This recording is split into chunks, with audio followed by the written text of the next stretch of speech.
នេះគឺជាវីដេអូ AI DIY របស់តូចៗអ្នកទាំងគ្នាអាចធ្វើការទេសនាមើលបា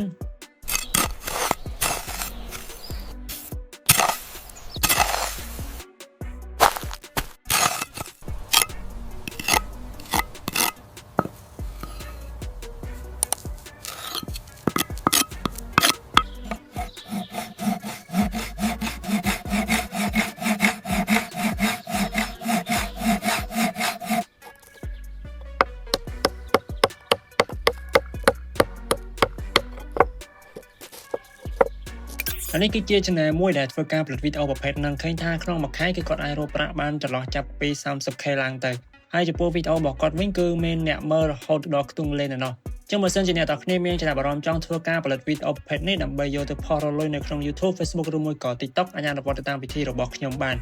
នអូខេចឹងជាដំបូងមុននឹងចូលទៅដល់ការអនុវត្តសូមអ្នកទាំងគ្នាជួយចុច like Subscribe និងជួយ comment ទៅលើ channel របស់ខ្ញុំម្នាក់មួយផងអរគុណច្រើនអញ្ចឹងដំបូងគឺអ្នកទាំងគ្នាចូលមកកាន់ Gemini សិនមកបន្តមកទៀតគឺអ្នកទាំងគ្នាអាចធ្វើការសរសេរ prompt នេះខ្ញុំបានចឹងនេះគឺជា prompt របស់ខ្ញុំអ្នកទាំងគ្នាអាចចុចយកបានតាមរយៈ link នៅខាងក្រោមវីដេអូនេះអូខេអញ្ចឹងនៅកន្លែងនេះគឺអ្នកទាំងគ្នាអាចធ្វើការ copy មកយើង copy ពីលើរហូតមកដល់ក្រោមមកអូខេយើង copy ប៉ុណ្ណឹងមកបន្តមកទៀតគឺអ្នកទាំងគ្នាយកវាមកផានៅក្នុង Gemini របស់យើងនៅកន្លែងនេះគឺយើងចុច send ទៅកាន់ AI ទៅអូខេនៅកន្លែងនេះគឺវាបានធ្វើការផ្ដល់ជាចំណងជើងឲ្យយើងចំនួន10ចំណងជើងអញ្ចឹងអ្នកទាំងគ្នាអានមកនេះយើងពេញចិត្តទៅលើចំណងជើងមួយណាយើងយកចំណងជើងមួយហ្នឹងទៅអញ្ចឹងខ្ញុំសូមយកចំណងជើងទី5នេះតែម្ដងខ្ញុំសូម copy ប៉ុណ្ណឹងមកបន្តមកទៀតគឺខ្ញុំយកវាមកផានៅកន្លែងនេះអញ្ចឹងនៅកន្លែងនេះគឺអ្នកទាំងគ្នាអាចធ្វើការក្បៀសមួយមកហើយយើងដាក់ចំនួនស៊ីនអ្នកទាំងគ្នាចង់ធ្វើការបង្កើតវីដេអូនឹងប្រហែលវគ្គដែរអញ្ចឹងបើសិនជាយើងចង់ធ្វើការបង្កើត10វគ្គយើងដាក់10ស៊ីនមកអូខេឬមួយក៏យើងដាក់20 30 40វគ្គយើងដាក់តាមនឹងមកអញ្ចឹងនៅកន្លែងនេះគឺខ្ញុំសូមឧទាហរណ៍តែ10ស៊ីនទេខ្ញុំសូមចុច send ទៅកាន់ AI តែម្ដងទៅអញ្ចឹងជ្រាបវាមិនតាន់ពេញអ្នកទាំងគ្នាកុំភ្លេចជួយចុច subscribe channel ខ្ញុំមួយផងដើម្បីឲ្យឆាប់បាន 20k អញ្ចឹងឥឡូវនេះ AI គឺវាបានធ្វើការផ្ដល់ជា prompt ឲ្យខ្ញុំហើយអញ្ចឹងអ្នកទាំងគ្នាអានមកនេះអញ្ចឹងបន្តមកទៀតអ្វីដែលយើងត្រូវធ្វើគឺយើងត្រូវបូក tab ថ្មីមួយទៀតគឺអ្នកទាំងគ្នាត្រូវ search ពាក្យថា flow មកហើយយើងចុចយក link ខាងលើគេនេះបន្តមកទៀតគឺអ្នកទាំងគ្នាអាចធ្វើការចុចយកពាក្យថា create with flow នៅត្រង់ចំណុចនេះយើងចុចយកពាក្យថា new project មកតែខ្ញុំសូមបញ្ជាក់តិចនៅក្នុងវីដេអូនេះគឺខ្ញុំនឹងប្រើប្រាស់ AI flow នេះតែម្ដងដើម្បីធ្វើការបង្កើតជារូបភាពហើយបំលែងពីរូបភាពទៅជាវីដេអូអញ្ចឹងបើសិនជាអ្នកទាំងគ្នាមាន AI ផ្សេងៗអាចអនុវត្តបានដូចជាក្រកឬមួយក៏ AI ផ្សេងៗចឹងទៅអូខេអញ្ចឹងអ្វីដែលយើងត្រូវធ្វើបន្តទៀតគឺយើងបកចូលទៅកាន់ Gemini របស់យើងវិញនៅកន្លែងនេះគឺអ្នកទាំងគ្នាអស់មកក្រោមបន្តិចមកយើងមើលមកនេះអញ្ចឹងខ្ញុំដាក់មិញហ្នឹងគឺ10វគ្គអញ្ចឹងយើងអស់ទៅក្រោមទៅយើងឃើញនេះអញ្ចឹងគឺវាមានតែ10ស៊ីនឲ្យយើងទេអូខេអញ្ចឹងយើងចូលមកកាន់ស៊ីនទី1អញ្ចឹងចំពោះនៅក្នុងស៊ីននីមួយៗគឺវាមានព្រមពីយើងទី1គឺជាព្រមក្នុងការបង្កើតជារូបភាពហើយទី2គឺជាព្រមក្នុងការបំលែងពីរូបភាពហ្នឹងទៅជាវីដេអូតែម្ដងចុះអ្វីដែលយើងត្រូវធ្វើដំបូងគេគឺយើងបង្កើតរូបភាពនៅក្នុងវគ្គទី1នេះសិនមកនេះអញ្ចឹងយើង copy ព្រមបង្កើតជារូបភាពហ្នឹងមកបន្តមកទៀតយើងចូលមកកាន់ flow របស់យើងផាសព្រមរបស់យើងចូលនៅកន្លែងនេះគឺមុននឹងអ្នកទាំងអស់គ្នាចុច send ទៅកាន់ AI គឺយើងចុចលេខនេះយើងបដូរមកអញ្ចឹងបើសិនជាករណីចេញជាវីដេអូបែបនេះគឺយើងបដូរវាមក image សិនបន្តមកទៀតអ្នកទាំងគ្នាអាចធ្វើការរើសទំហំបានយើងចូលបង្កើតវីដេអូនឹងជាលក្ខណៈមិនដែរជាលក្ខណៈទំហំប្រឈោផ្ដេកឬមួយក៏4ជ្រុងយើងរើសតាមហ្នឹងទៅហើយកន្លែងនេះគឺយើងអាចធ្វើការរើស model AI បានហើយគុណ2នេះបើសិនជាអ្នកទាំងគ្នា select យកគុណ2គុណ3បានន័យថានៅពេលដែលយើងធ្វើការ generate ម្ដងវាបង្កើតរូបភាពឲ្យយើងពីររូបភាពចឹងទៅអូខេអញ្ចឹងខ្ញុំសូមដាក់ត្រឹមគុណ2ទៅគឺបានហើយខ្ញុំសូមចុច send ទៅកាន់ AI តែម្ដងទៅ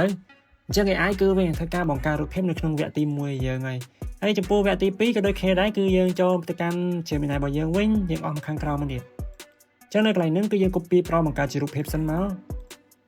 កអូខេយើងចូលមកកាន់ flow យើងផាសព្រមមកយើងចូលទៅយើងចុច send ទៅកាន់ AI ទៀតទៅអញ្ចឹងអានេះគឺអ្នកទាំងគ្នាធ្វើអញ្ចឹងដែរមកបានន័យថាយើងត្រូវបង្កើតរូបភាពនៅក្នុងវគ្គនីមួយៗហ្នឹងឲ្យរួចឲ្យអស់សិនមកបន្តមកទៀតចាំយើងយករូបហ្នឹងទៅបំលែងវាទៅជាវីដេអូតាមក្រោយអញ្ចឹងនៅត្រង់ចំណុចនេះគឺខ្ញុំសូមធ្វើការរំលងវាចោលសិនឥឡូវនេះ AI គឺវាបានធ្វើការបង្កើតរូបភាពឲ្យខ្ញុំរួចរាល់ហើយអញ្ចឹងអ្វីដែលយើងត្រូវធ្វើបន្តទៀតគឺយើងបំលែងរូបហ្នឹងទៅជាវីដេអូតែម្ដងអញ្ចឹងយើងបកចូលមកកាន់ Gemini របស់យើងវិញយើងអស់ទៅកាន់ scene ទី1របស់យើងវិញ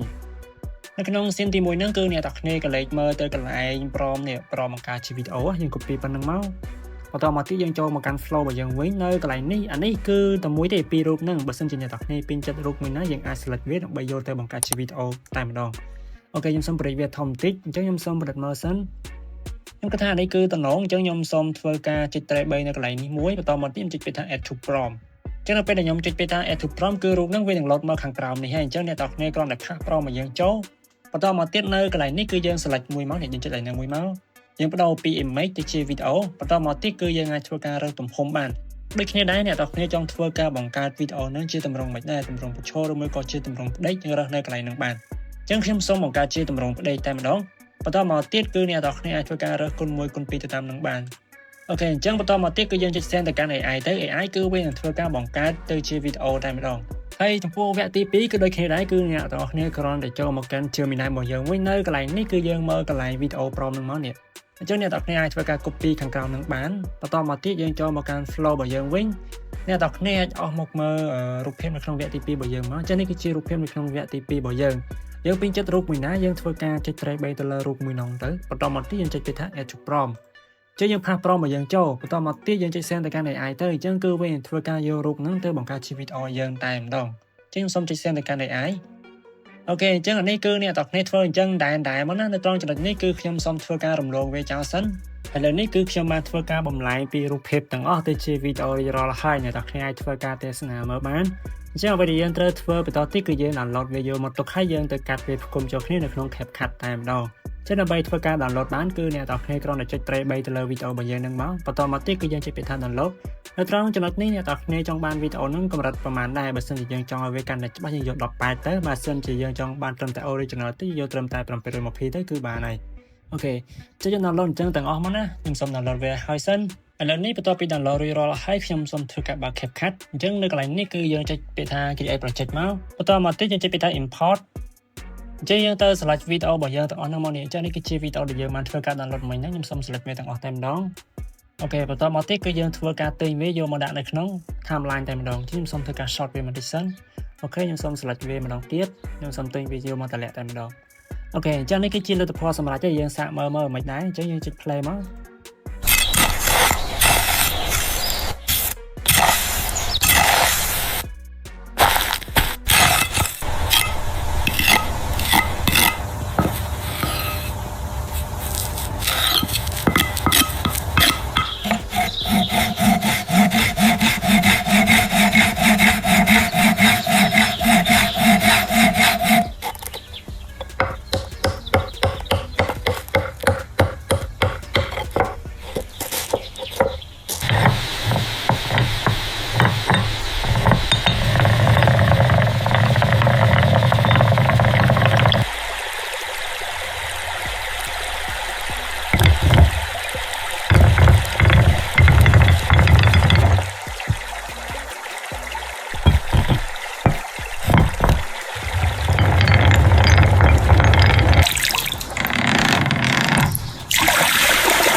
អូខេខ្ញុំគិតថាវីដេអូប៉ុណ្នេះគឺយើងអាចទទួលយកបានហើយអញ្ចឹងអ្នកនរគ្នាអាចទៅរកចម្រៀង background ដើម្បីធ្វើការដាក់វាអមតិចទៅអញ្ចឹងបើសិនជាយើងគិតថាប៉ុណ្្នឹងគឺយើងអូខេយើងទៅ export មកគឺជាការស្រេចហើយ